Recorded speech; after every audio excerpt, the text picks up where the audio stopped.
Ndabasuhuje bakunzi ba radio na televiziyo Ikamba, muri kumwe nanjye Jean Paul Ntagara ubifuriza ibihe byiza.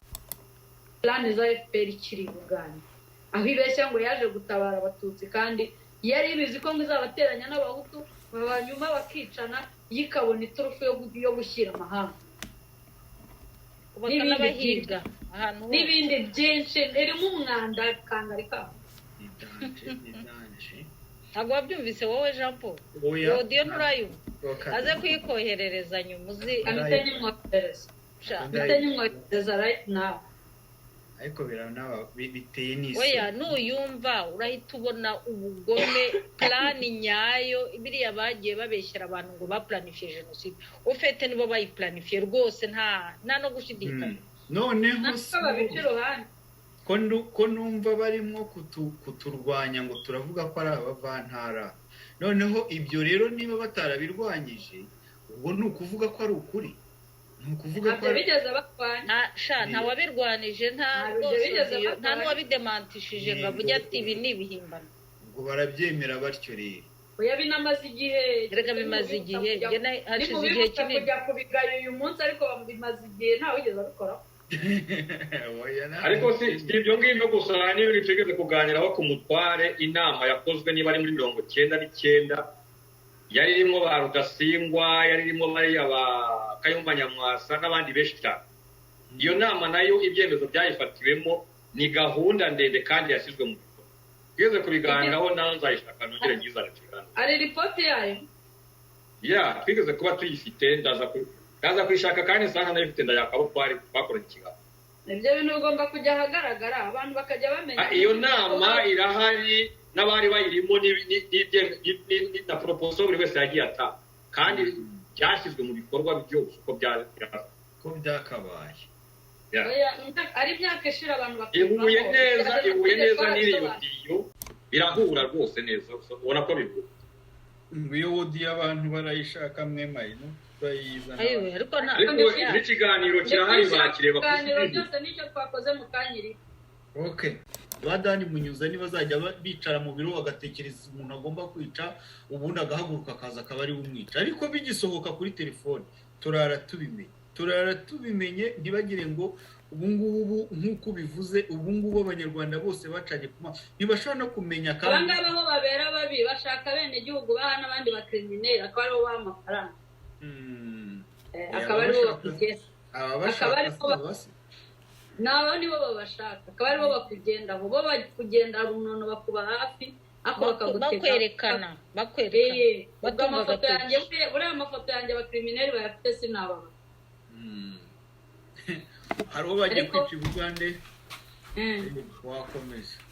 Oya ntacyo wakomeza nawe abo bagiye kwica Uganda baragenda bagirindira mu kabari noneho umuntu waruje kumushakisha ntiyaramuzi akajya yereka ifoto uwo shaka kwica uyu muntu ariko kuko ni kumushaka ngo ntabwo ngo wamenyera hatuye noneho nibwo yamuvugisha niwe wabanyibwira ngo bashakishaga kandi umusirikare nawe naka yamuvugisha areba ku ruhande ati waramubuza ati naramubuza ati kandi namushaka cyane kandi bakaba bari babizi ko hari list irimo gusirikira y'abantu bagomba kwica.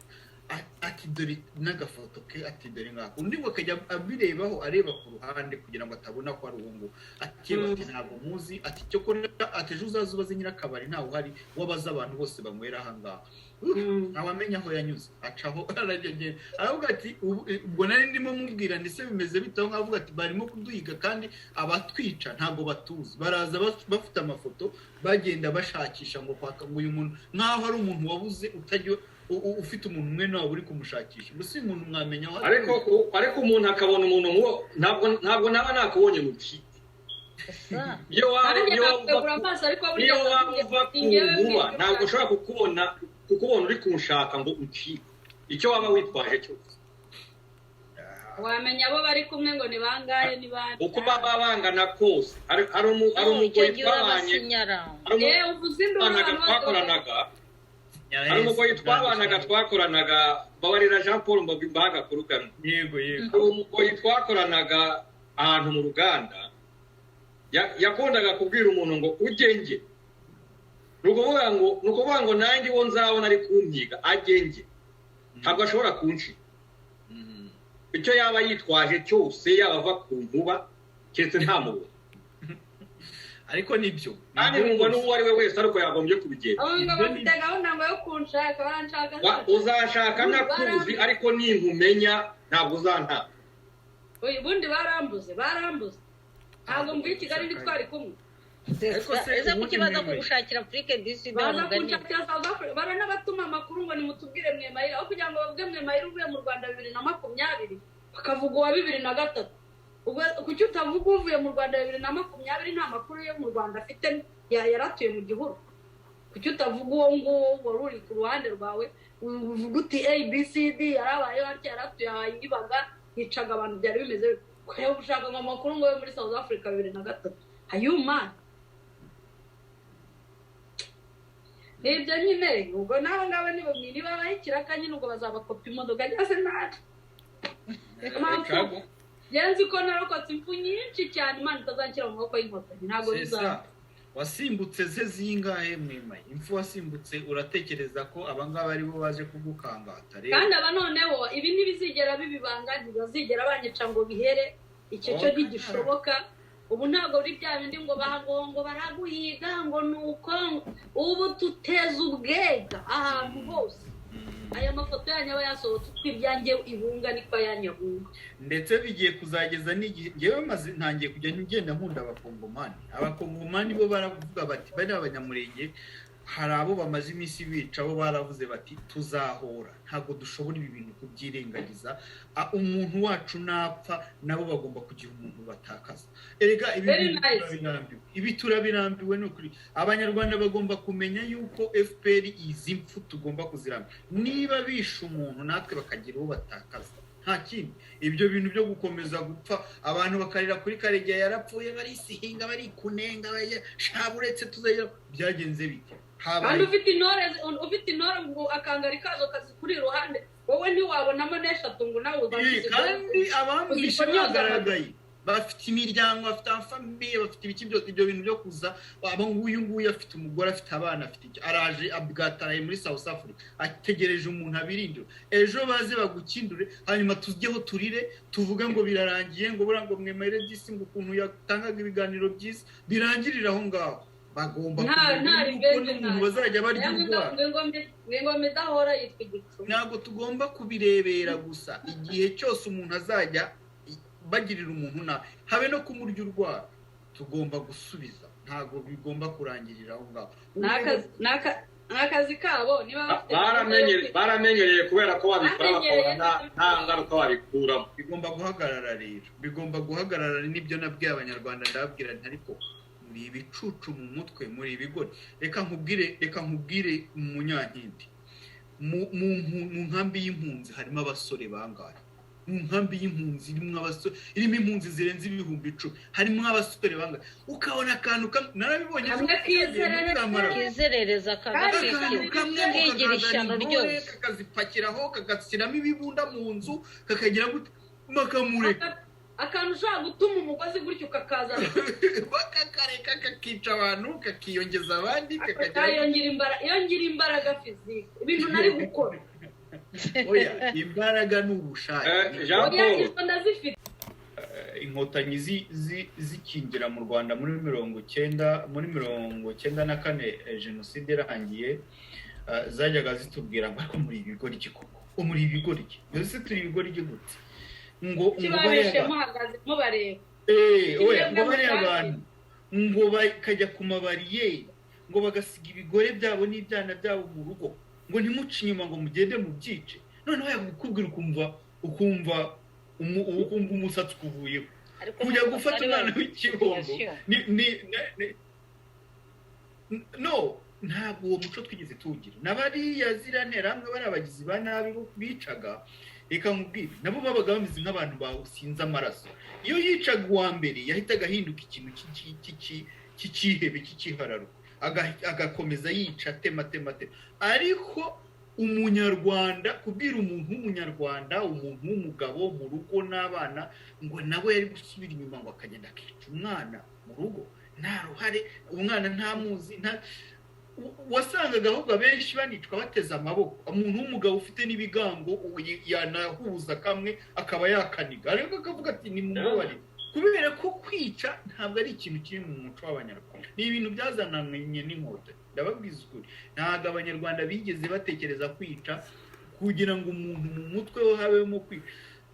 Ni ibintu byaje instantanément, abantu batangira gutera ingo, batangira nk'urumogi, batangira kubabwira ko nibica benshi batwara inka zabo, bagatwara amazu, bagatwara ibiki, birangira bityo. Ariko kubona umuntu w'ikigabo kireshya gutya imbere y'akana agasaba imbabazi, bikwereka ko mu muco w'abanyarwanda kwica nta byari birimo. Ikigaragara kindi ni uko n'abagiye muri ubwo bwicanyi, tujye tuvugisha ukuri, ntabwo ari umubare munini, ntabwo ari umubare munini. Abantu twari duturanye iyo bashaka ko dushira nta n'umwe wari gusiga. Hari abibihararumbu nyine bavuze twebwe tugiye kugira dutya, hari n'ababyinjiyemo mu mbere hose batari interahamwe, hari n'abari mu yandi mashyaka, ariko uwo mubare si umubare munini cyane wagereranya n'umubare wose w'abahutu bari mu gihugu, ntabwo wabigereranya. Ni abantu bake, ni abantu bakeya banyoye ayo maraso nyine. Niyo mpamvu uvuga uti ikintu cy'ikigabo rwose cy'ibigango, ariko ugasanga arasaba imbabazi kubera ko kwica nta bimuri. Nibyo niko bimeze. Nibyo rwose, wasangaga umuntu w'umwana w'umusore ashoreye nk'abantu nk'icumi, abashorera ku murongo abajyanye kuri bariyeri, niko byabaga bimeze. So rero icyo nashaka kuvuga ni uko uwo muco wo kwica ni inkotanyi zawuzanye, rero tugomba kwiga kwirwanaho. Nk'ubwo iyo ugiye uri ambasaderi ugiye gusaba ngo ko ngo mwibuka ahantu, ibintu bizwi ko ari ibintu bya sosiyete sivile, ari ibintu bikorwa n'amasosiyasiyo yigenga, ukabijyana byanditse ku mpapuro zifite antete ya guverinoma y'u Rwanda. Mu by'ukuri ubundi utari igicucu, ibyo bintu usaba ni iki? Uri muzima utarasaze, ibintu uri gusaba wowe wumva ari ibyo. Jenoside bayihuje na politike, cyane cyane ko politike yabo yubakiye kuri jenoside, ariko ikibazo ni uko noneho mbese barayiburanye, ngira ngo sinzi aho bayiburaniye, baranayitsindira. Twigeze gukora ikiganiro ku Ikamba tuvuga ngo jenoside yakorewe abavantara, ubu noneho barayitsindiye rwose, ni jenoside yabo. Nta nubwo mbona ari ngombwa ko tuzakomeza kurwana nabo, bajye bibuka iyabo natwe twibuka iyacu, kuko bo bamugani wawe iyo tuvuga niyo bavuga ziratandukanye. Bo bavuga yahereye muri 59, twe tukavuga iyo muri 94 yadukorewe. Niyo muri 94 iyo bagiye kuyivuga bayivuga nk'abayibwiwe, ntabwo bayivuga nk'abayibonye. Ubwo rero ibyo bibuka n'ibyo twibuka biratandukanye. Nta mpamvu yo kurya gushwana nabo, ni ukubareka bakajya birukanka gusa. Iyo batangiye kubivanga na politike z'ibihugu twahungiyemo, abazajye bajyayo natwe buke dusubireyo, tujye gusenya ibyo bavuze, kandi noneho tubisenye duhagaze ku maguru abiri, kubera ko turavuga ibintu byadukoreye, bo baravuga ibintu bumvise. Hanyuma kuri kuzatsinda nubwo byatinda, kandi ikigaragara ntabwo bigitinze kuko n'ibyari amabanga ubu nibo bayatumeneye. Dusigaye tureba kuri kataloge yabo tukavuga tuti bageza ibyo bari barapanze, ubu ngubu bageza. Ubu dusigaye ibyabo tubize rwose, nta banga rikirimo. Ahubwo sinzi, njya nibaza abantu bagiye mu bintu by'interahamwe, iby'inkotanyi, batekereza ko abagiye mu by'interahamwe uko byabarangiriye, batekereza ko bo bakibirimo bibazaga ko bizarangira, nabo bari fiyeri nk'uko abangaba bari fiyeri. Ubwo rero nimba bibaza ko intebe bicayemo n'abo bambasaderi nta bandi bazibayemo, bari ibi sinzi. Bari bakwiriye guteganya hejuru, bakaba bamunyamutegera akazaza ejo, kuko akazaza ejo gashobora kuzaba kabikurusha kuri uyu munsi. Ibyo barimo gukina nabyo ntabwo babizi. Intebe bicayemo zicawemo n'abandi, niba nazivamo hazajyamo abandi. Iki kintu bari bakwiriye guhora bakizi. Nebyo kuvuga mu mubare munini wabo bishe nabo bapanga kwica, doesn't really matter. Umuntu wese ubaye ku isi azi ko azapfa. Ukumva ngo uzicara ahantu ukabwira Mwemayire umaze imyaka 50 abaye ku isi bagerageje kwambura ubuzima afite 22 ntibikunde na nyuma hakaza izindi mpamvu nyinshi ntibikunde ukumva ngo uzamukangisha urupfu mu myaka 50 murariraye rwose kandi ntago mbafasha kurirara ni murirare mwenyine ngenge kurya ntamuki ryaba wariraye rero nuryama n'akazi kawe oya ngenda ryama rwose rero nibarirare rero siko rero bafite gahunda baba bafite akazi ko kunyica ngewe mfite ko kugira ngo yewe urakoze cyane urakoze ntacyo bazagutwara